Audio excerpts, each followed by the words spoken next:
Bonjour, je suis le frère François Daguet, j'appartiens au couvent des Dominicains de Toulouse, dans le sud de la France, et dans ce couvent et dans d'autres lieux, j'enseigne la théologie, tout spécialement la théologie de l'Église, mais également le rapport de l'Église au monde qui prend souvent la forme de la doctrine sociale de l'Église. Nous allons justement, dans ce cadre-là, évoquer au cours des rencontres que nous allons avoir, la question finalement de la gestion en quelque sorte de la violence dans les sociétés contemporaines à travers cette doctrine qui va se déployer de multiples façons, de la légitime défense, comment la comprendre, quelle place tient-elle dans la doctrine de l'Église, que faut-il en penser? Lorsque on s'interroge sur la légitime défense, sur son organisation, sur sa doctrine en quelque sorte, au fond on pose la question de la présence de la violence dans les sociétés humaines. Dans toutes les civilisations, digne de ce nom, je dirais qu'on fait ce double constat. Premièrement, celui de la présence de la violence et de fait que on ne peut pas éradiquer toute violence de toute société. Et d'autre part, et par voie de conséquence, la question qui se pose est celle de précisément la place qu'il faut lui reconnaître, l'usage que l'on peut en faire, ce qu'il faut empêcher et au fond, ce qu'il faut permettre, sachant que la violence, bien entendu, est un mal. On n'a pas attendu le christianisme pour poser cette question, ni même le judaïsme.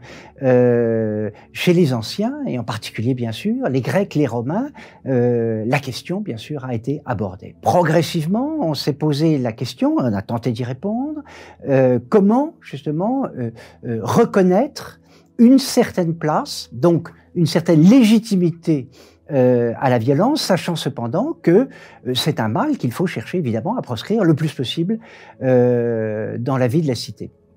Et c'est ainsi que progressivement, siècle après siècle, j'allais dire civilisation après civilisation, parce que c'est aussi un legs de la Grèce à la Rome antique, hein, et évidemment Rome va avoir un très grand rôle dans l'élaboration d'une doctrine de la légitime défense. On a élaboré précisément les conditions dans lesquelles la violence pouvait être reconnue comme légitime.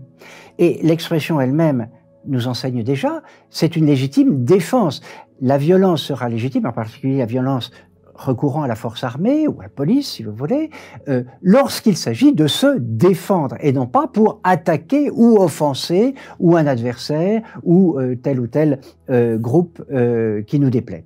Donc, c'est d'abord une optique de défense de soi-même et de la société elle-même. Le monde judéo-chrétien n'est pas étranger à la chose parce qu'il connaît cela comme les autres.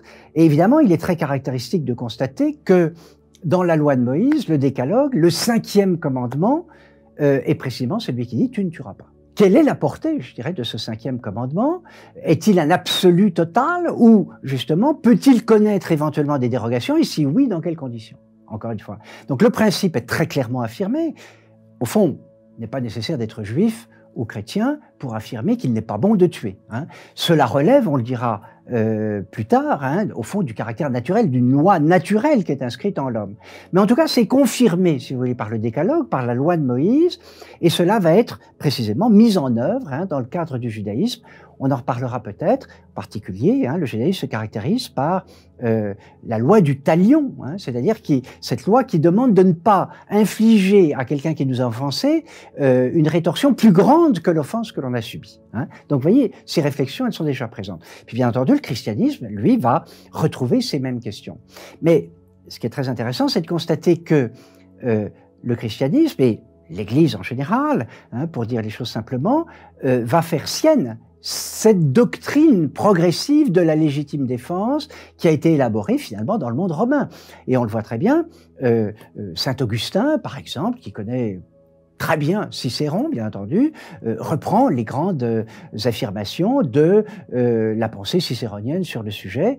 Et après saint Augustin, celui qui va en quelque sorte,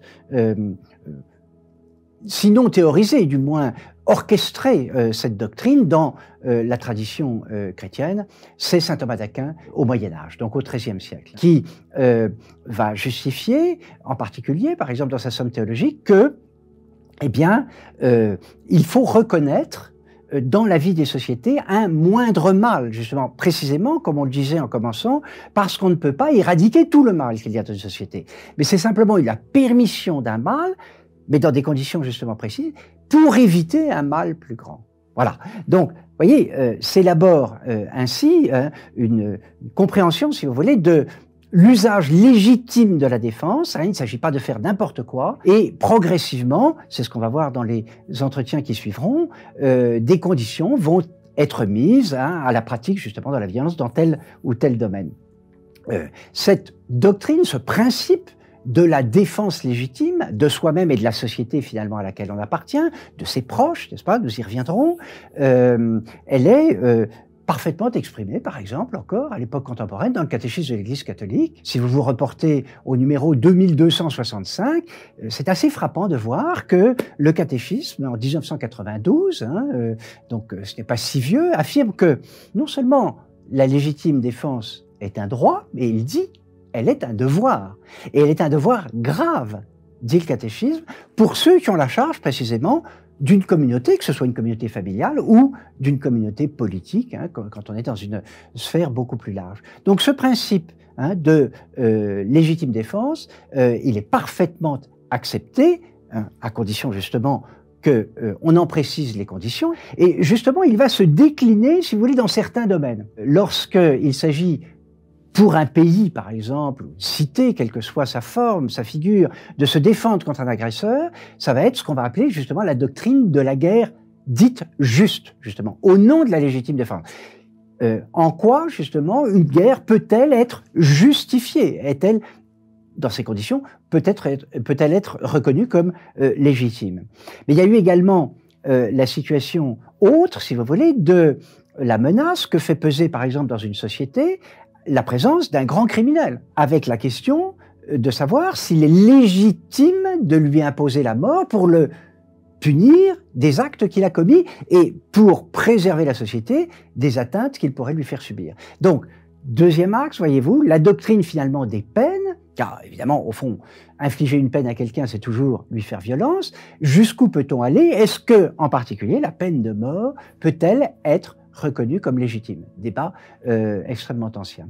Mais il y a un autre domaine, si vous voulez, où cela s'est déployé, qui n'est pas très différent de ceux qu'on vient d'évoquer, c'est aussi la question du tyrannicide. Lorsqu'un tyran s'impose dans une société donnée, est-il légitime de le supprimer pour mettre fin justement à la tyrannie? Ce sont des questions qui habitent toutes les sociétés humaines, si vous voulez, et qui, encore une fois, témoignent au fond de la gestion toujours délicates, difficiles, qu'elles ont à faire avec la violence présente dans une société ou provenant d'une société autre que celle dont on a la charge.